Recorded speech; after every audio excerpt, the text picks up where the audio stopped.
Welcome to Pendat. ഞാൻ സഞ്ജു സുശീലൻ, പെൻഡാറ്റ് സെക്യൂരിറ്റീസിൽ work ചെയ്യുന്നു. എൻ്റെ ഒപ്പം ഉള്ളത് mister Abhishankar, director of Pendat of investments team. അപ്പോൾ ഇന്നത്തെ ക്വസ്റ്റ്യൻ എന്ന് വെച്ചാൽ ബഡ്ജറ്റിംഗ്. അത് വളരെ ഇമ്പോർട്ടൻ്റ് ആയ ടോപ്പിക്കാണ്. അതെന്താണ് ആക്ച്വലി ബഡ്ജറ്റിംഗ്, പിന്നെ ഇതെങ്ങനെ എങ്ങനെ നമുക്ക് സ്റ്റാർട്ട് ചെയ്യാം? ഓക്കെ, ഈ ബഡ്ജറ്റിംഗ് എന്ന് പറയുമ്പോൾ ശരിക്കും സാമ്പത്തികമായിട്ട് അച്ചടക്കം കൊണ്ടുവരുന്നതിന് വേണ്ടിയിട്ടുള്ള ഒരു ടൂള്. യെസ്, അതാണ് നമ്മൾ ബഡ്ജറ്റിംഗ് ഇതിൽ ഉദ്ദേശിക്കുന്നത്. ഇപ്പോൾ പ്രധാനമായിട്ട് മനസ്സിലാക്കേണ്ടത് നിങ്ങളുടെ വരവ് എത്രയാണ്, ഇൻകം എത്രയാണെന്നുള്ളത് ആദ്യം കൃത്യമായിട്ട് നിങ്ങൾ മനസ്സിലാക്കി എടുക്കണം. ഇപ്പോൾ ഒരു സാലറീഡ് ആയിട്ടുള്ളൊരു പേഴ്സണ് കൃത്യമായിട്ട് അതറിയാൻ പറ്റും. പക്ഷെ ഒരു ബിസിനസ്സിലുള്ള ഒരാൾക്ക് അത് കൃത്യമായിട്ട് ആയിക്കൊള്ളുന്നില്ല, വേരി ചെയ്യാം. ഓരോ മാസം ചില വരവ് വ്യത്യാസം ഉണ്ടായിരിക്കാം.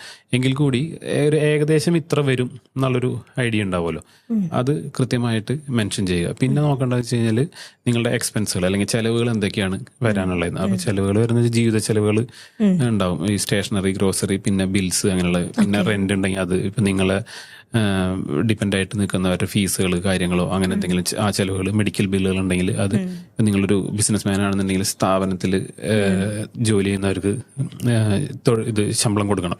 അപ്പൊ അങ്ങനെയുള്ള ഇതെല്ലാം തന്നെ എക്സ്പെൻസ് എന്നുള്ളൊരു കാറ്റഗറിയിലെ. അപ്പൊ ഇതെല്ലാം ഒന്നുപോലും മിസ്സാവാതെ നോട്ട് ഡൗൺ ചെയ്യുക.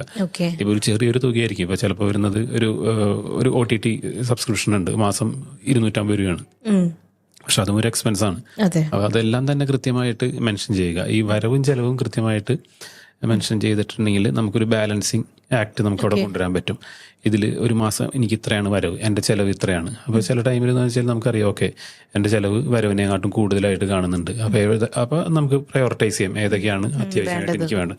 പിന്നെ ഈ ബഡ്ജറ്റിങ്ങിൻ്റെ ഇതിൽ നമ്മൾ വേറൊരു കാര്യം ശ്രദ്ധിക്കേണ്ടത് വെച്ചാൽ, ഇപ്പം ഇമ്മീഡിയറ്റ്ലി വരുന്ന ഇത് കൂടാതെ ചിലപ്പോൾ ഉദാഹരണം പറയുകയാണെങ്കിൽ കുട്ടികളുടെ എഡ്യൂക്കേഷനോ കാര്യങ്ങൾക്കൊക്കെ ഇയർലി അവർ വെക്കേഷനൊക്കെ കഴിഞ്ഞ് തുടങ്ങുമ്പോൾ ഒരു അത്യാവശ്യം നല്ലൊരു തുക വരികയാണ്. അപ്പോൾ ഒരുമിച്ച് ഒറ്റയടിക്ക് ആ ഒരു തുക എടുക്കുക എന്ന് പറഞ്ഞു കഴിഞ്ഞാൽ ചിലപ്പോൾ എല്ലാവർക്കും പോസിബിൾ ആയിക്കൊള്ളുന്നില്ല. അപ്പോൾ അതിന് വേണ്ടിയിട്ട് പ്ലാൻ ചെയ്യുമ്പോൾ നമുക്ക് തീരുമാനിക്കാം, ഓക്കെ എനിക്ക് ഇത്ര രൂപ ഇന്ന പർപ്പസിന് വേണം. അപ്പോൾ അതിന് ഡിവൈഡ് ചെയ്യാം, മന്ത്ലി ഇത്ര വെച്ചിട്ട് അലൊക്കേഷൻ നല്ല രീതിയിലേക്ക് കൊടുക്കാം. അപ്പോൾ നിങ്ങൾക്കും അറിയാം, ഇത്ര വെച്ചിട്ട് ഞാൻ അതിലേക്ക് മാറ്റാൻ പറ്റുകയാണെങ്കിൽ എനിക്ക് ആ ഒരു എമൗണ്ട് ക്രിയേറ്റ് ചെയ്തെടുക്കാം. ഈ രീതിയിലുള്ളത് ഞാനിപ്പോൾ ഒരു എക്സാമ്പിൾ പറഞ്ഞു, പല ആവശ്യങ്ങളാവും. ഈ രീതിയിലുള്ള ഗോൾസുകൾ അല്ലെങ്കിൽ റിക്വയർമെൻറ്റ്സ്, ഫിനാൻഷ്യൽ റിക്വയർമെൻറ്റ്സും കൂടി മെൻഷൻ ചെയ്തിട്ട് അത് കൂടി കാൽക്കുലേറ്റ് ചെയ്യാൻ നോക്കുക. ഈ ബഡ്ജറ്റിൽ അതും കൂടി ഇൻക്ലൂഡ് ചെയ്തിട്ടുള്ളൊരു പ്ലാനിങ് നടത്തണം. എങ്കിൽ മാത്രമാണ് നമുക്ക് കൃത്യമായിട്ടൊരു ഫിനാൻഷ്യൽ ഡിസിപ്ലിനോടുകൂടി കാര്യങ്ങൾ കൃത്യമായിട്ട് പോകും. അപ്പോൾ ഇതിൽ കൃത്യമായിട്ട് ചെയ്തു പോയാലുള്ളൊരു ബെനിഫിറ്റ് എന്താണെന്ന് വെച്ച് കഴിഞ്ഞാൽ, നാളെ നിങ്ങൾക്ക് ഒരു മാസാവസാനം ആവുമ്പോൾ അറിയാം നിങ്ങൾക്ക് ഇത്ര രൂപയുടെ ഒരു ആവശ്യകതയുണ്ട്, എൻ്റെ കാര്യങ്ങൾ ഇതാണ്, അതിന് പ്ലാൻ ചെയ്തിട്ട് ഞാൻ ഇങ്ങനെയാണ് പോകണമെന്നുള്ളത്. അപ്പോൾ തുടക്കത്തിൽ ആ ഒരു ഡിസിപ്ലിനിൽ പോയ മാസാവസാനമായി കഴിയുമ്പോൾ നിങ്ങൾക്ക് കൃത്യമായിട്ട് അത് മാനേജ് ചെയ്ത് പോകാൻ പറ്റും. അപ്പോൾ ഈ ഒരു ബഡ്ജറ്റിംഗ് നടത്താതെ നിങ്ങൾ പോയി കഴിഞ്ഞാൽ ചിലപ്പോൾ മാസാവസാനം ആവണ്ട, മാസം പകുതി ആകുമ്പോൾ തന്നെ നിങ്ങളുടെ ഫിനാൻഷ്യൽ സ്റ്റെബിലിറ്റി ഒക്കെ ആകെ ഡിസ്റ്റർബ്ഡ് ആയിട്ടുണ്ടാവും.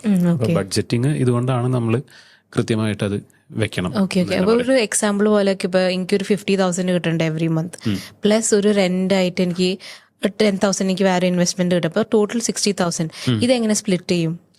ഇപ്പൊ 60,000 ആണ്. അപ്പൊ സഞ്ജുവിന്റെ ഒരു മാസത്തിൽ വരുമാനം എന്നുള്ളത് മനസ്സിലായല്ലോ. അപ്പൊ സഞ്ജു നോക്കേണ്ടത് വെച്ചാൽ പിന്നെ എക്സ്പെൻസുകൾ കാര്യങ്ങൾ പ്ലാൻ ചെയ്യുമ്പോൾ സഞ്ജു ഉറപ്പ് വരുത്തേണ്ടത് ഈ 60,000 മുകളിലേക്ക് ഒരിക്കലും സഞ്ജുവിന്റെ എക്സ്പെൻസുകൾ കാര്യങ്ങൾ എന്ന് വെച്ചിട്ട് 60,000 എക്സ്പെൻസിലേക്ക് മാറ്റുക എന്നല്ല. ഇപ്പൊ നമ്മൾ പറയാറുള്ള പോലെ ആദ്യം തന്നെ ഒരു 20% സഞ്ജുവിന്റെ ഭാവിയിലെ കാര്യങ്ങൾക്കോ അല്ലെങ്കിൽ ഗോൾസോ റിക്വയർമെന്റ്സോ കാര്യങ്ങൾക്കായിട്ട് സേവിങ്സ് അല്ലെങ്കിൽ ഇൻവെസ്റ്റ്മെന്റ്സ് എന്നുള്ള രീതിയിലേക്ക് മാറ്റി വയ്ക്കുക.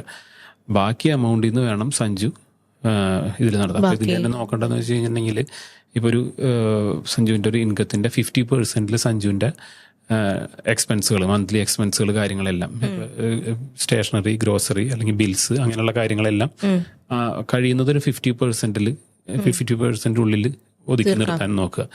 പിന്നെ ഒരു 30% എന്ന് പറഞ്ഞു കഴിഞ്ഞിട്ടുണ്ടെങ്കിൽ സഞ്ജുവിന് വേണമെന്നുണ്ടെങ്കിൽ സഞ്ജുവിന് എന്തെങ്കിലും പഠിക്കണമെന്നുണ്ടെങ്കിൽ, അങ്ങനെ ഒരു ഫ്യൂച്ചറിലേക്ക് ബെനിഫിറ്റ് കിട്ടുന്ന രീതിയിൽ, കരിയറിൽ ബെനിഫിറ്റ് കിട്ടുന്ന രീതിയിലുള്ള എന്തെങ്കിലും ചെയ്യണമെന്നുണ്ടെങ്കിൽ ചെയ്യാം. അല്ലാന്നുണ്ടെങ്കിൽ ആ 30% സഞ്ജു നോക്കേണ്ട വെച്ചാൽ സഞ്ജുവിന് വേണ്ട ഒരു പ്രൊട്ടക്ഷൻ പ്ലാനുകൾ കാര്യങ്ങളൊക്കെ ഉണ്ടെങ്കിൽ, ഇൻഷുറൻസുകൾ, ഹെൽത്ത് ഇൻഷുറൻസ് അല്ലെങ്കിൽ ടേം ഇൻഷുറൻസ്, അങ്ങനെയുള്ള കാര്യങ്ങൾക്ക് ആ ഒരു 30% ഇതാക്കുന്നു. ഈ 50% 30% ഈ ഒരു ഇതുണ്ടല്ലോ, അത് നിങ്ങൾക്ക് ഒന്ന് പ്ലാൻ ചെയ്തിട്ട് കുറച്ച് അങ്ങോട്ടും ഇങ്ങോട്ടും വിട്ടുവീഴ്ച നടത്തിയിട്ട് ചെയ്യാൻ നോക്കുക. പക്ഷെ ചെയ്യേണ്ടതെന്ന് വെച്ചാൽ ആദ്യം തന്നെ വരുന്ന ഇൻകത്തിന്റെ 20% ആദ്യം തന്നെ അത് മാറ്റിവെക്കുക. ഓക്കെ. പലപ്പോഴും കണ്ടുവരുന്നത് കുറേ പേര് വിചാരിക്കുന്നത് ഇൻകം വന്ന് മാസാവസാനമായി കഴിയുമ്പോൾ മിച്ചം വരുന്നത് അല്ലെങ്കിൽ ബാലൻസ് വരുന്നത് എത്രയാണോ അത് ഞാൻ സേവിങ്സിലേക്ക് അല്ലെങ്കിൽ ഇൻവെസ്റ്റ്മെന്റ്സിലേക്ക് മാറ്റുക എന്നുള്ളതാണ്.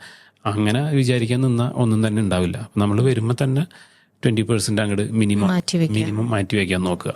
ഓക്കെ. ബാക്കി വെച്ചിട്ട് എക്സ്പെൻസുകൾ കാര്യങ്ങൾ മീറ്റ് ചെയ്യുന്ന രീതിയിലേക്ക് നോക്കുക. ഓക്കെ, ശരി, താങ്ക് യു.